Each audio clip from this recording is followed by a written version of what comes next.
The cake that shouldn't have meant anything. The knock came at 6:47 a.m., not the kind you get from a neighbor asking for sugar, not the kind that waits politely. This one was heavy, urgent, unmistakable. Elaine Morris froze mid-step in the kitchen, water still running over 2 empty cereal bowls. The house was quiet, too quiet. The knock echoed like a warning. "Mom?" Malik's voice was small. He was 11, brave on most days, but even he had stopped chewing. Zara, just 8, peeked around the corner from the living room, her bright eyes wide. "Who is it?" Elaine wiped her hands on her pajama top and moved toward the front door with cautious steps. She wasn't expecting anyone. Definitely not this early. Bang, bang, bang. This time, it shook the whole door. She opened it. 3 men stood on her porch. 2 wore military uniforms. Real ones, stiff, clean, badges shining. The 3rd man wore a black suit with a silver badge clipped to his belt. He held a photo in one hand, firm and steady. "Are these your children, ma'am?" he asked, flipping the photo forward. Elaine's heart stuttered. It was grainy but clear enough. Zara in her sunflower dress, Malik beside her in his slightly too small jeans. They were smiling, holding out a paper plate with a slice of chocolate cake. Standing next to them, looking down at the cake like it was the first food he'd seen in weeks, was the homeless man from the corner store. "Yes," Elaine whispered. "That's them. But why?" The man in the suit didn't answer directly. "We need to come inside." Elaine's mind raced. Had something happened? Was the man dangerous? Why were soldiers at her house? She stepped back silently, letting them in. Zara clung to her side. Malik crossed his arms, but kept watching the men with wary eyes. The officer, who hadn't spoken yet, glanced around the small living room, then at the kids. "How long ago did they interact with the man in this picture?" he asked. Elaine cleared her throat. "Just 2 days ago, Sunday afternoon, outside Price King. He didn't ask for anything. Zara gave him cake." "Cake?" the man repeated. "Yes, leftover from a church birthday." One of the uniformed men shared a look with the man in the suit. The suited man finally said, "Ma'am, the person your children gave cake to, he's not who you think he is." Elaine swallowed. "He's just homeless, isn't he?" He opened a folder. Inside was a much older photo, clearer, more formal. The same man but younger, in a full navy uniform, medals shining on his chest. Hair cropped, clean face, stern eyes. "His name," the man said, "is Commander Richard Hayes. He was declared dead in 2013 during a classified mission in Afghanistan." Elaine blinked. I don't understand. If he's dead, then who did my kids feed?" The man in the suit looked directly at her. "That's what we're trying to find out." 2 days earlier, Sunday afternoon, it had been a typical lazy Sunday after church. The kids were still buzzed from too much sugar and not enough vegetables. A leftover cake, moist chocolate with extra frosting, had been packed into a foam container by Mrs. Renee, who always gave Elaine a little extra because, "You're doing it all on your own." Elaine had only stopped at Price King for eggs. She parked, gave the usual stay in the car instruction, and went inside. But kids don't listen. Not when they see something that tugs at their hearts. Zara had spotted him first, sitting on the concrete near the busted vending machine that hadn't worked since spring. A man with skin weathered like bark, fingers stained, beard overgrown. His eyes weren't empty like other homeless folks. His eyes darted around like he was watching a war no one else could see.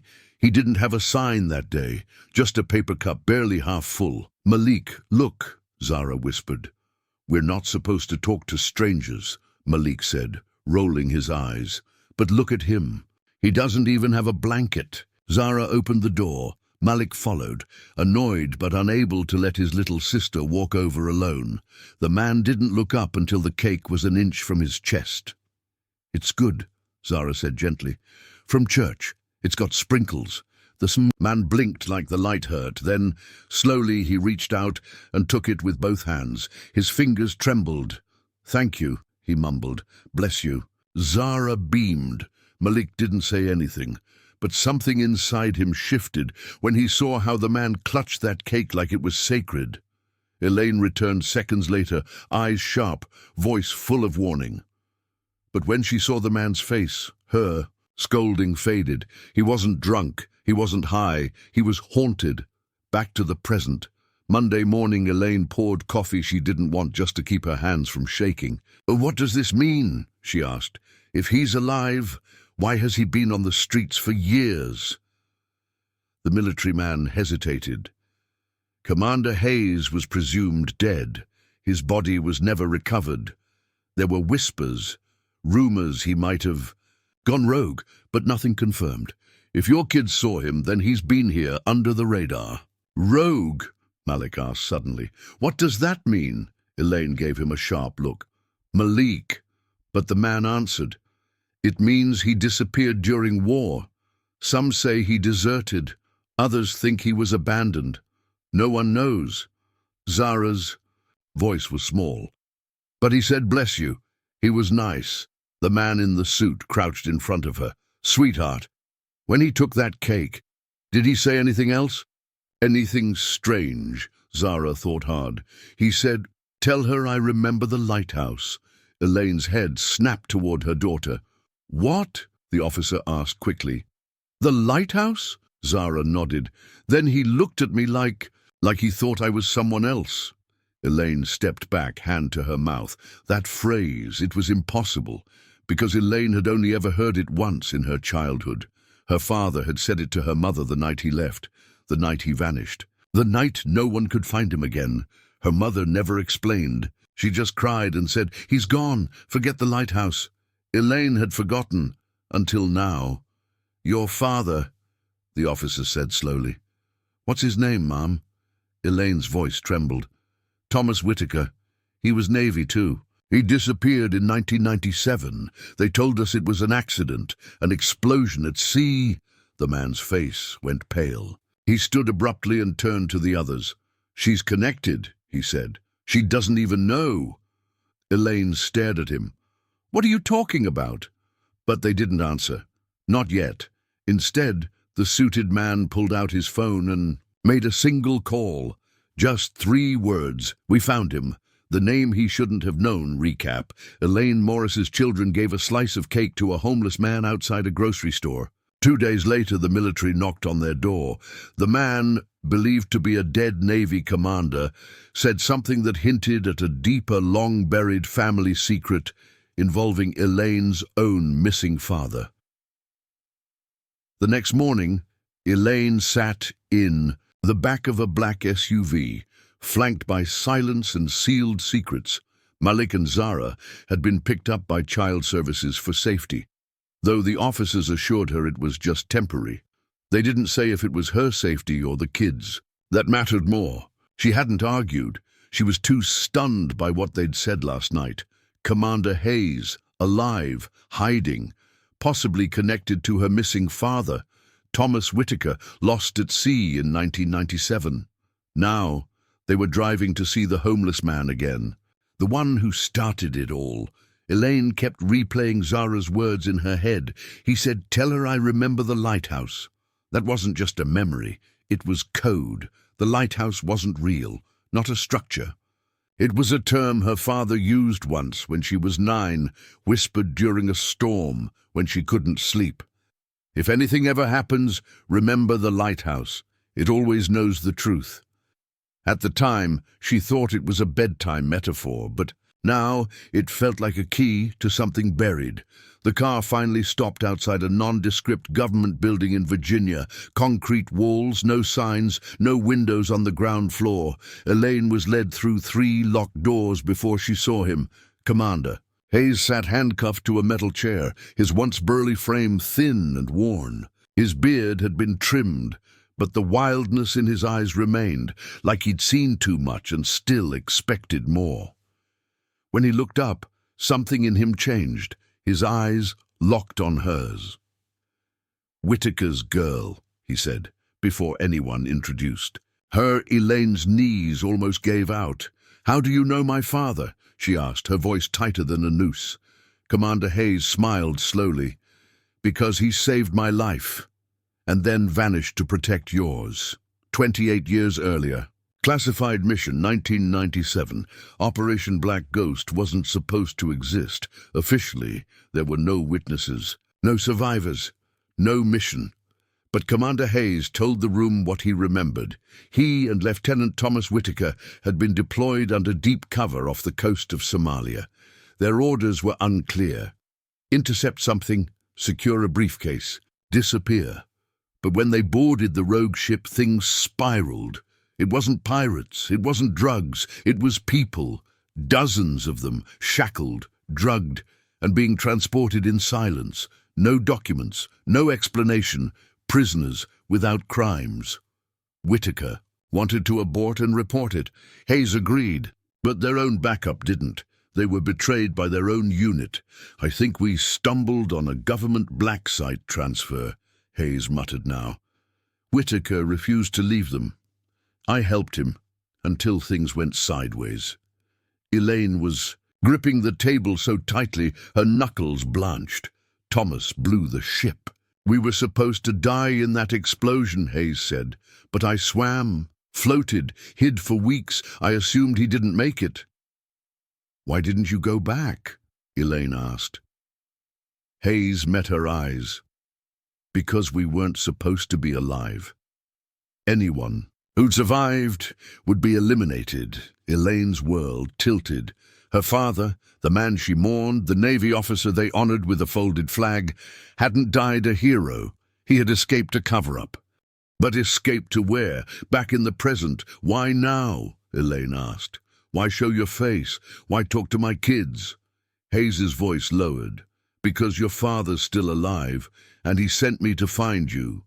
The room fell deathly quiet. Elaine leaned back, blinking. "That's impossible." "No," Hayes said, steady. "It's dangerous, but not impossible." The door swung open behind them. The officer who brought Elaine in gestured for her. "Ma'am, we need to speak with you privately. Private briefing room. 10 minutes later." They didn't sit her. Down this time they stood. "You need to understand," the suited man from before said. "Commander Hayes is telling a version of the truth, but there's more." He pulled up a document on a tablet and turned it toward her. It was a medical scan, a brain scan, with red markers clustered at the frontal cortex. "We ran his scans this morning," the man said. "There's evidence of long-term trauma, severe memory suppression, possibly chemically induced." Elaine stared at the screen. "Are you saying he's lying?" "No," the man said. "We're saying he may not know what's real, or what's been planted." Elaine's blood chilled. They believed Hayes was half right, that he'd seen part of the truth, but maybe not all of it, or worse. Maybe someone wanted him to remember just enough to lead her here. "Why me?" she whispered. "Why now?" The man looked grave. "Because someone's moving again, the same people who erased your father, and if Hayes was a decoy, you may be next." Later that night, Elaine's apartment. Elaine didn't sleep. She paced. She reread old letters from her father. She called every contact she could think of. Old Navy friends of his, her mum's distant cousins, even Mrs. Renee from church. No one knew anything, and yet something gnawed at her. The lighthouse, that word again. What if it wasn't just metaphor? She dug through an old box from her childhood, water-damaged notebooks, a plastic dolphin keychain, an envelope with no return address. Inside, one yellowed postcard, a lighthouse on the edge of a cliff. On the back, just 2 lines. "If you ever need to know the truth, follow the light. TW." There was no date. But in the corner, someone had scribbled a number. Dig 38 WW. 37°12 coordinates. Elaine's heart thudded in her chest. She opened her laptop, punched in the numbers. It zoomed in on the East Coast. Virginia, Cape Shore Lighthouse. Abandoned. Off-limits, decommissioned in 1995. 2 hours from where she stood, the next morning, 4:47 a.m., Elaine didn't wake the kids. She didn't call the military officers. She didn't wait for answers. She packed a flashlight, a charger, pepper spray, and the postcard, and then she drove. Through the fog, past the sunrise, toward the cliffs she hadn't seen since she was a child. The lighthouse stood like a ghost. Paint chipped, windows gone, but still tall. Still watching, she parked down the road, hiked the rest, heart pounding with each step. A sign blocked the stairs. Danger, unstable, keep out. But she wasn't here for safety. She stepped through the threshold, into a world forgotten. Dust, rotting beams, a collapsed floor in the back. She aimed her flashlight upward, then she saw it. Near the old oil chamber, scribbled in black marker on a rusted metal door. Remember the cake. The children showed the way. Elaine froze. No one could have written that after Sunday, except someone who knew. She turned. Footsteps echoed. Someone else was in the lighthouse. The man in the lighthouse. Recap. Elaine Morris discovered that the homeless veteran her kids gave. Cake 2 was Commander Hayes, a man presumed dead. He revealed a link to her own missing father, Thomas Whitaker, a Navy officer who disappeared in 1997 under mysterious circumstances. Hayes claims Thomas is still alive and left a clue.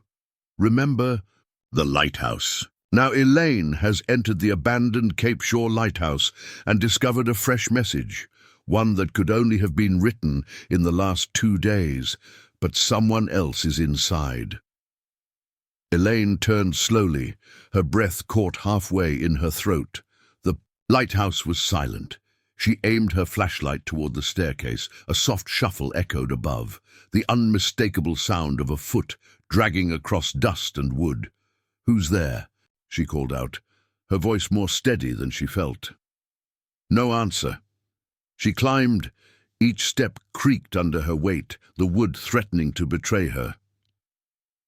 When she reached the lantern chamber at the top, her flashlight swept across empty space until it landed on a man sitting cross-legged in the far corner, barely breathing. He didn't flinch. His hair was long and graying, his clothes threadbare but clean.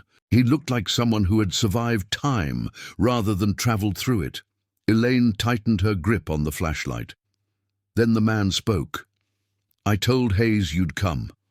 I wasn't sure if you'd remember the lighthouse." Elaine's mouth went dry. "Who are you?" He smiled faintly, tiredly. "You already know." "No." She stepped closer. "No.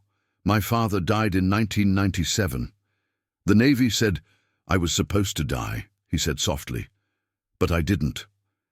Elaine's knees buckled, and she had to sit. Her fingers trembled against the floorboards.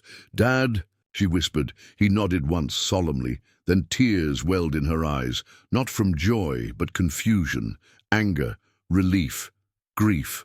"All these years," her voice cracked, "you let us think you were dead. You let Mom bury an empty casket." Thomas Whitaker didn't look away. "If I hadn't disappeared, you all would have ended up in one. Backstory. The real reason." He vanished.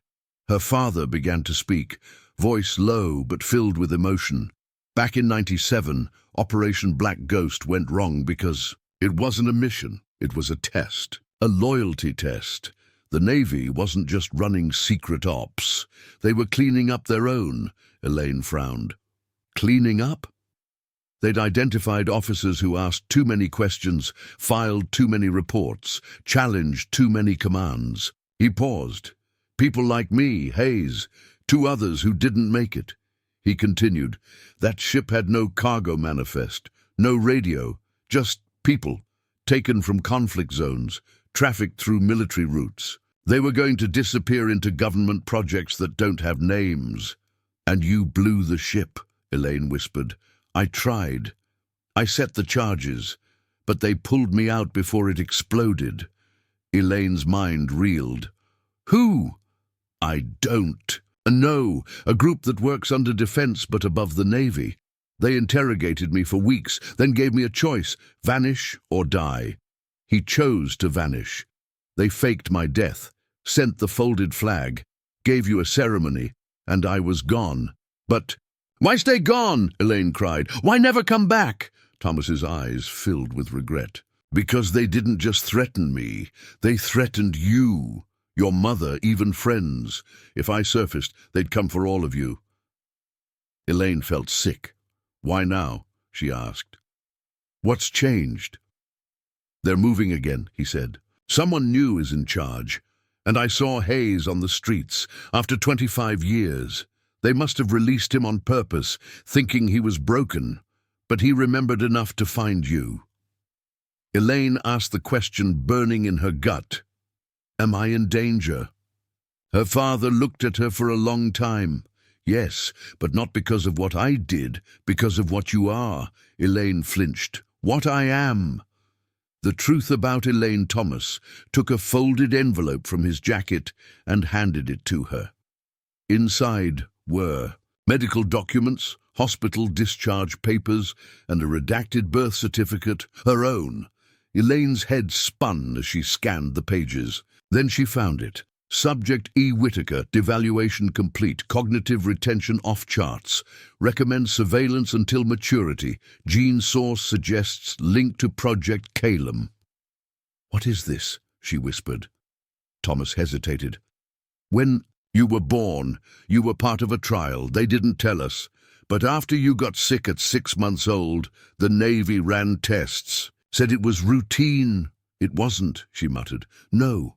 You're one of a handful of people who carry a gene they were studying, something about cognitive evolution, memory, maybe even resistance to trauma. They called it Project Calum. Elaine felt the floor shift under her. You're telling me they've been watching me my whole life? They lost track after I died, Thomas said. But now you're back on the radar. Hayes led them to you. Maybe not on purpose, maybe he was used. A storm of emotions rose inside her. Betrayal, awe, fury, fear. Everything was a lie. Her father's death, her childhood, even who she was. A sudden sound. Tires on gravel, they both heard it. Elaine's. Breath caught. Someone was outside. Thomas sprang to his feet, motioning for silence. He looked through a broken pane of glass. Black SUV, government plates, he hissed. Elaine grabbed the envelope and shoved it in her coat. Are they here for me? Thomas gave a grim nod. They tracked your phone. Then we run. But, he shook his head. They'll expect that. Come. He led her down a hidden trapdoor in the lantern chamber, one she never noticed when entering. Beneath the floor was a spiral stone staircase, old and crumbling, leading to a narrow tunnel. Smugglers. Built it in the 1800s, he said quickly. Leads to the cliffs.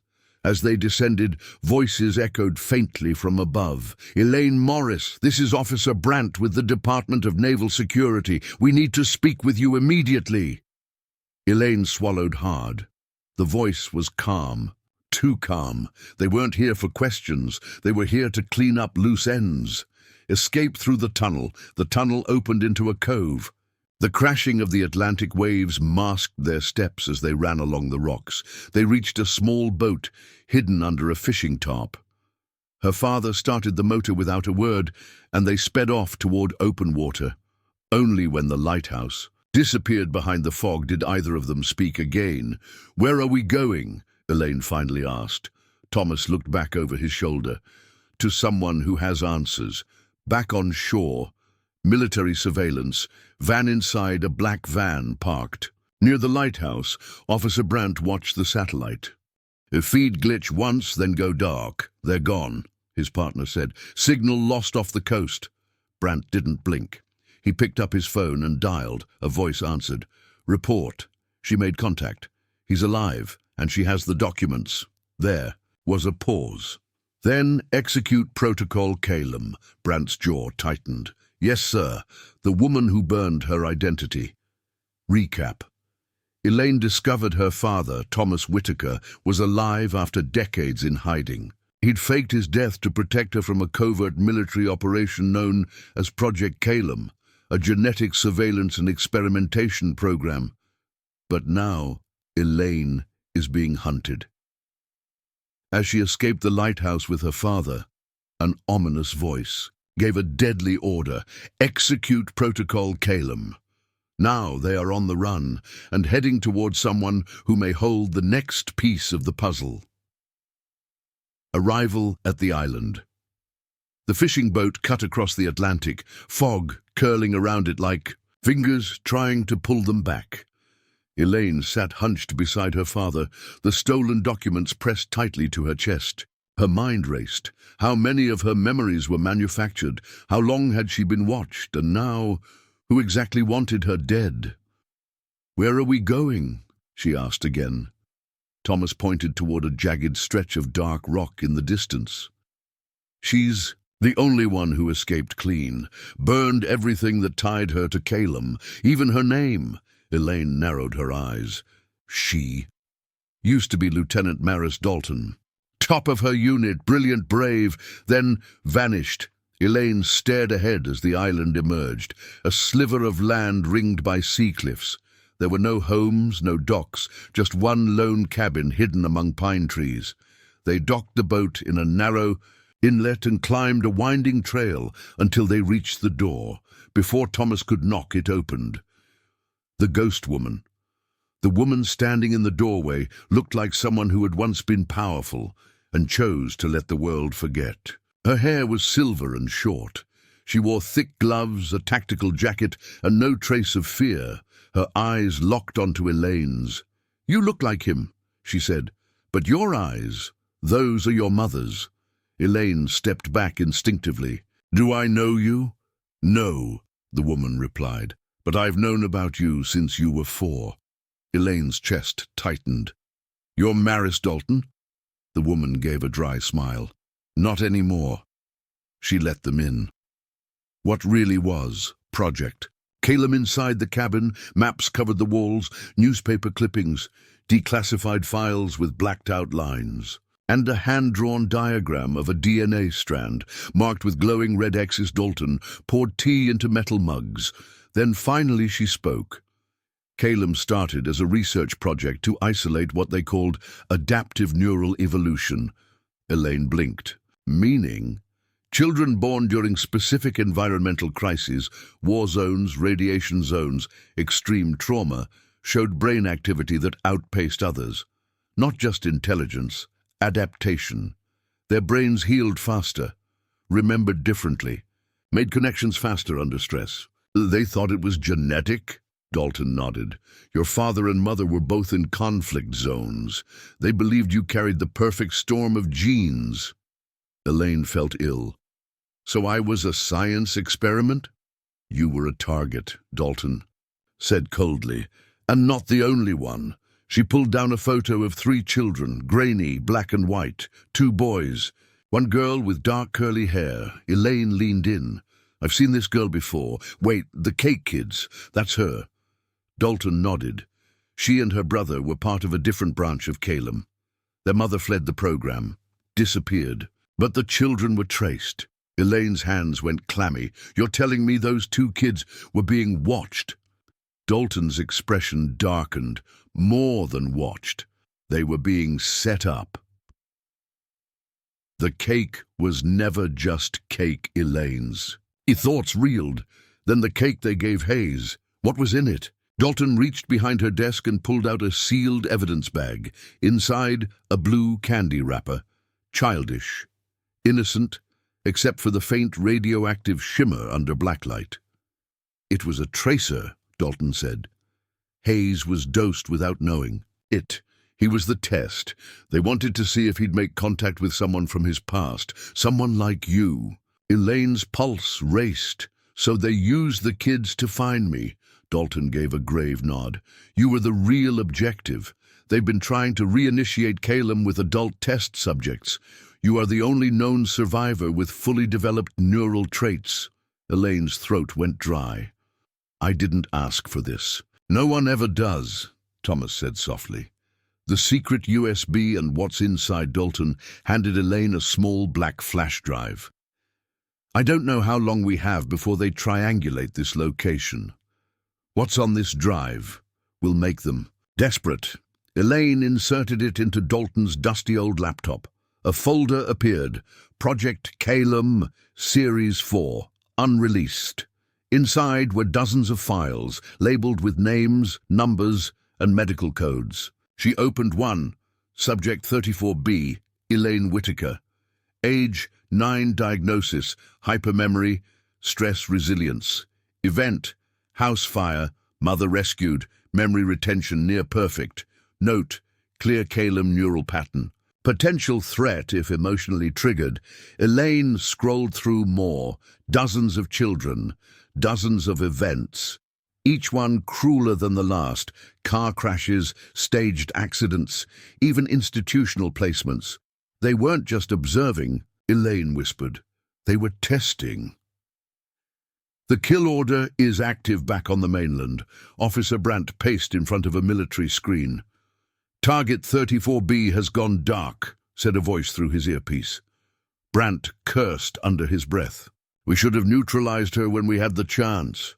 She has the files, the voice warned, and she's with Subject 17A, Dalton. Brandt's eyes narrowed. Then he turned toward a young soldier. Activate Omega Team. Full clearance. We burn everything she touches. Lizelle, fire on the island. The smell of gasoline was faint at first, then Dalton's eyes snapped up. They found us. She opened a hidden floor hatch. There's an underwater tunnel, narrow, but it leads to the cliffs. Elaine clutched the USB and followed Thomas as Dalton lit a match. I'm burning this place, she said calmly. They'll find nothing but ash. As flames licked the walls, Dalton pulled a small pendant from around her neck and handed it to Elaine. If you make it to Anchorage, look for a man named Griggs. He runs a shipping yard but used to code for Calum. He's your next key. Elaine hesitated. What about you? Dalton gave a ghost of a smile. I was never meant to survive this war, but you were. Then she slammed the hatch. Flames swallowed the world above as Elaine and her father crawled through the tunnel, choking on smoke, chasing whatever hope still flickered at the end of the dark. A glimpse of the future hours. Later, miles down, the coast, a dingy van picked them up, driven by a stranger who didn't ask names. Elaine stared out the window. Her mind buzzing. She was no longer just a teacher, she was a marked woman, but in her pocket was proof of everything, and someone out there needed to know the truth. The man who was supposed to be. Dead recap. Elaine uncovered her ties to a covert program, Project Calum, an experiment that manipulated children under the guise of research. Her father, once presumed dead, had faked his death to protect her. With ex-operative Maris Dalton's help, Elaine obtained a USB drive containing classified files, proof of everything. But as their safe house burned, a military kill team was activated. Dalton stayed behind to buy them time. Now, Elaine and Thomas are headed to Anchorage to find a man who may unlock the next phase of the mystery. Anchorage. Shadows. Anchorage was cold and unwelcoming. Snow fell in thick curtains as Elaine and Thomas stepped off the Greyhound bus. The wind cut sharp through their jackets. Elaine clutched the flash drive around her neck like a rosary. She hadn't slept in days. Every time she closed her eyes, she saw Dalton's cabin in flames, heard the roar of collapsing wood, and the snap of a match. She gave her life for this, Elaine whispered. This, whatever it is. Thomas put a hand on her shoulder. And we're not done yet. They walked silently toward the shipyard. The coder named Griggs. The docks smelled of diesel and salt. Massive shipping containers loomed like sleeping giants. Elaine scanned the yard until she spotted a narrow office, weather-worn, rusted, and flickering with a single green light. Inside, a man hunched over a workstation. His beard was unkempt, and his hoodie bore grease stains. He looked up as they entered. Whitaker? He asked quietly. And the girl? Elaine stepped forward. You're Griggs? He looked around nervously, then locked the door. I used to design the encryption layers for Calum. Burned my exit bridge a long time ago, but I've been watching what you stirred up." Elaine took out the USB. "This has everything. I need it decoded. I need to end this." Griggs plugged the drive into a secure offline rig. Lines of code streamed across the screen. Then his face changed. Jesus, they went further than anyone knew. 3. The implant program. Griggs opened a folder marked Opal 17. Inside, surveillance footage of children asleep in medical beds, heart monitors, brainwave readings. But what stopped Elaine cold was a 3D model of a human skull with a tiny dot blinking near the base. "What's that?" she asked. Griggs hesitated. "It's an implant." Elaine's heart pounded. "A what?" He zoomed in. "A micro-tracker. Calum started placing them during infancy. Some were deactivated, others weren't." He looked at her. "You could still have one." Elaine stumbled back, dizzy. "You mean they've been tracking me my whole life?" Griggs nodded grimly. "They could activate it any time." The betrayal at the docks. They worked through the night, decoding files and sorting identities. At dawn, Griggs motioned for them to follow. "There's a contact at the Public Records Office who can help.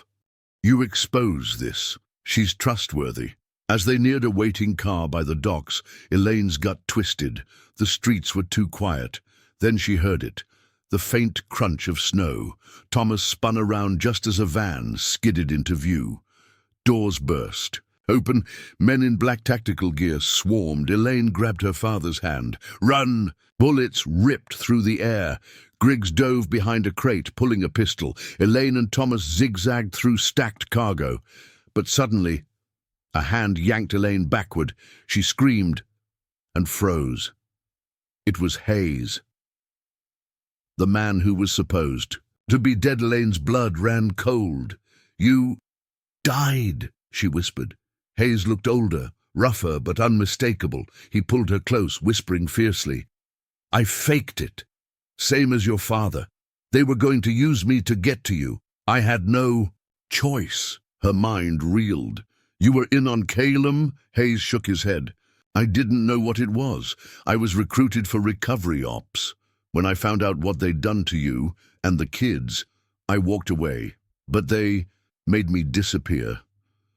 Thomas appeared from behind the container, pistol raised.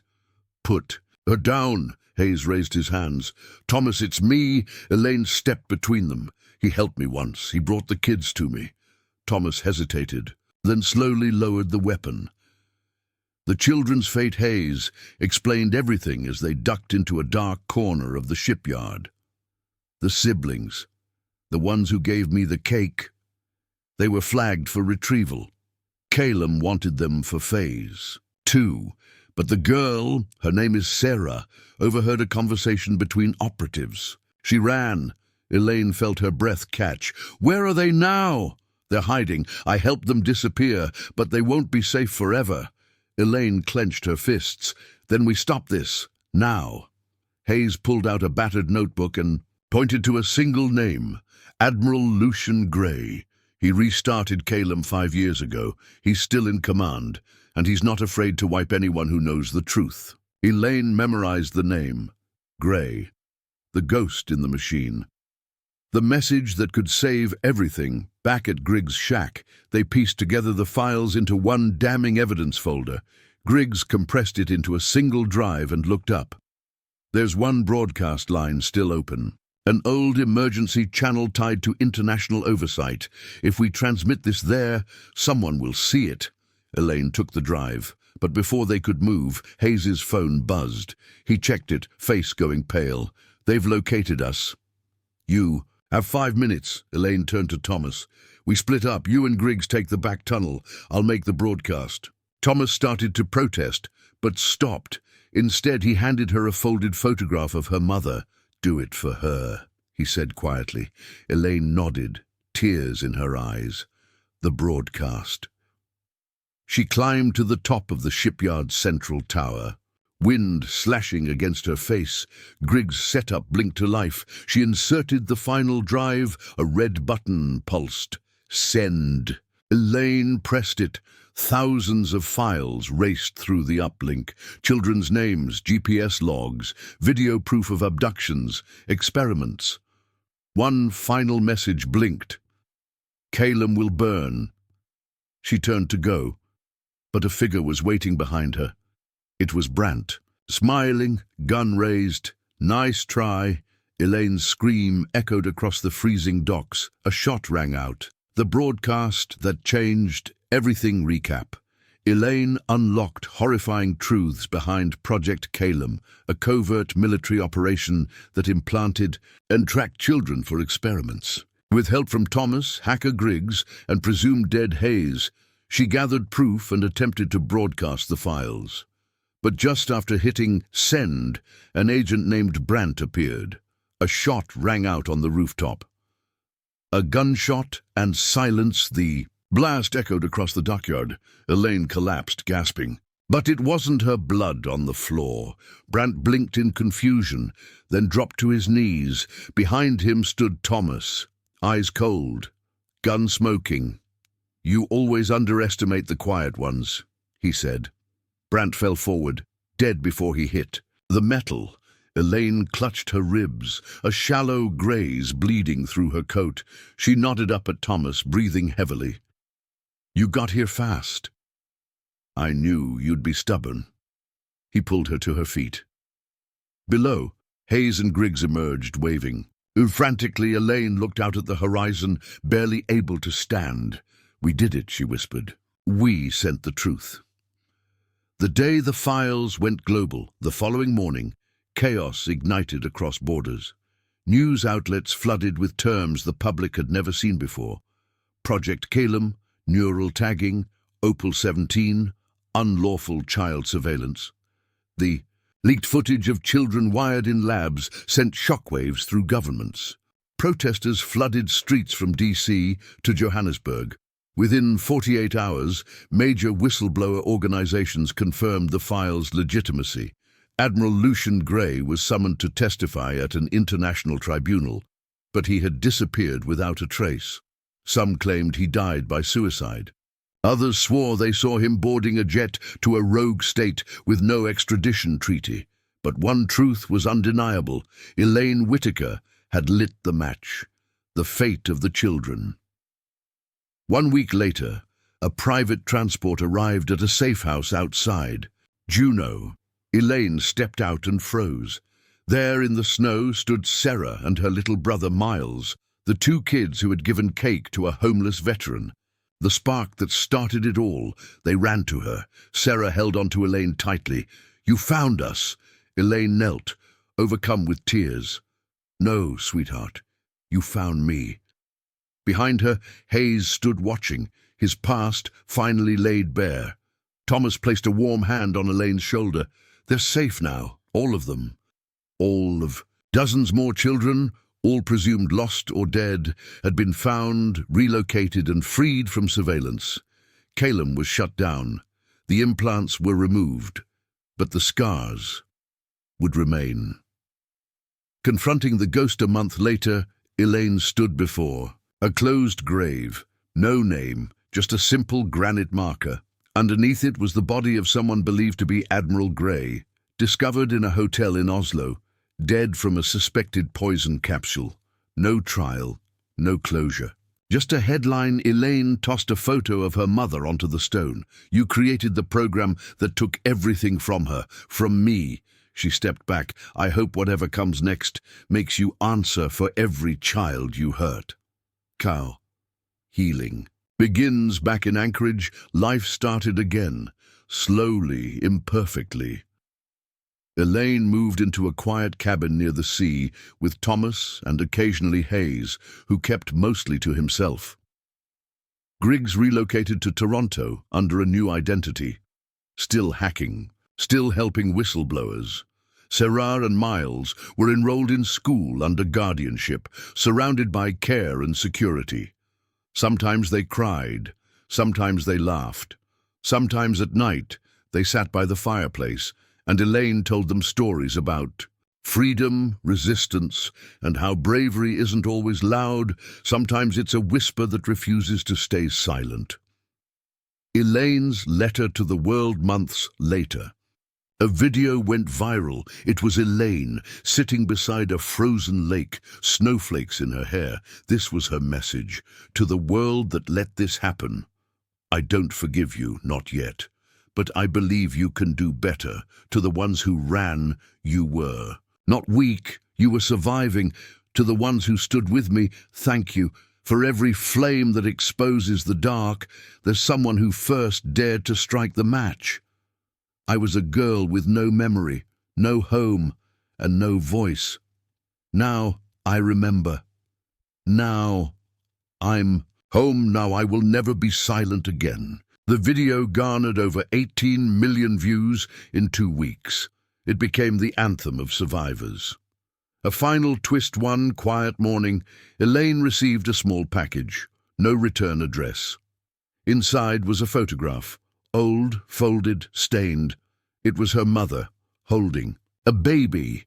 Behind her stood a man with dark eyes and a uniform. Elaine turned the photo over. A name was scrawled in fading ink, Lucien. Before he became grey, Elaine's fingers trembled. Her mother had known him, before he built Calum, before the betrayal, before the lies. Maybe she had loved him, or maybe she had been the first one he experimented on. Elaine stared at the sea for a long time. Then she burned the photograph. Some ghosts didn't deserve to be remembered. Closing scene. The cake. Returns that night. Elaine returned to town for groceries. At a small bakery, she noticed 2 children, a boy and a girl, laughing and carrying a box. They approached a man sitting on the street, clothes worn, eyes tired. The boy smiled and held out the box. Cake? Elaine froze. Tears blurred her vision. She knelt down beside the children. Do you know what you just did? She asked softly. The girl tilted her head. What do you mean? Elaine smiled through her tears. You just changed someone's life. Final line. Sometimes it's not the war that defines us. It's the kindness we show in the middle of it. The end.